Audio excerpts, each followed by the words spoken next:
नमस्कार, crime class news Jharkhand प्रदेश से राजेश वर्मा। झारखंड में नगर निकाय चुनाव औपचारिक रूप से भले ही गैर दलीय आधार पर कराए जा रहे हैं, लेकिन जमीनी हकीकत इससे बिल्कुल अलग नजर आ रही है।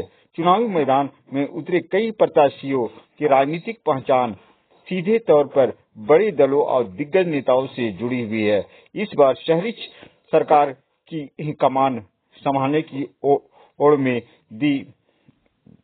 में दो पूर्व मंत्रियों की पत्नी और बेटी के साथ एक मौजूद विधायक के पति उतर चुके हैं। ऐसे में परिवारवाद का मुद्दा एक बार फिर राज्य की राजनीति में चर्चा के केंद्र में आ गया। मानगो नगर निगम से कांग्रेस की वरिष्ठ नेता और पूर्व मंत्री बन्ना गुप्ता की पत्नी सुधा गुप्ता मेयर पद के लिए चुनावी मैदान में है। बन्ना गुप्ता के हेमंत सोरेन सरकार में स्वास्थ्य मंत्री रह चुके हैं और कोल्हन क्षेत्र में कांग्रेस के सबसे प्रभावशाली नेताओं में गिने जाते हैं। सुधा गुप्ता के उम्मीदवार को केवल एक व्यक्तिगत राजनीतिक कदम में नहीं, बल्कि कांग्रेस की राजनीतिक चाल के रूप में देखा जा रहा है। पार्टी के भीतर इसे राजनीतिक विरासत को आगे बढ़ाने और संगठनात्मक पकड़ मजबूत करने का प्रयास माना जा रहा है। राजनीतिक जानकारों का कहना है कि कोल्हन क्षेत्र में कांग्रेस की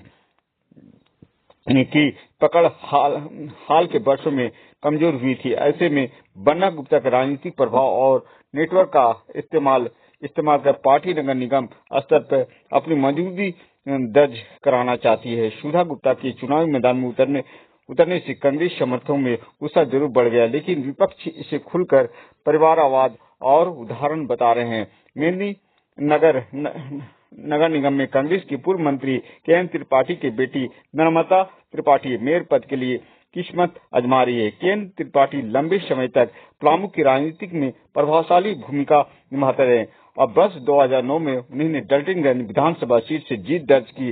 विधायक बनने के बाद ग्रामीण विकास मंत्री पद संभाला था। उनकी बेटी की उम्मीदवार के जरिए कांग्रेस पारंपरिक वोट बैंक के साधने के साथ साथ युवा मतदाताओं को आकर्षित करने की कोशिश कर रही है। नर्मदा त्रिपाठी अपेक्षाकृत नए चेहरा माना जा रहा है। पार्टी को उम्मीद है कि युवा नेतृत्व और पारिवारिक पहचान और संयोजन चुनाव समीकरण को उनके पक्ष में मोड़ सकता है। कांग्रेस का मानना शहरी मतदाता अब अनुभव के साथ साथ कई सोच और ऊर्जा की भी महत्व दे रही है। हालांकि विपक्ष का आरोप है कि परिवार की ही एक कड़ी है और जहां सत्ता और प्रभाव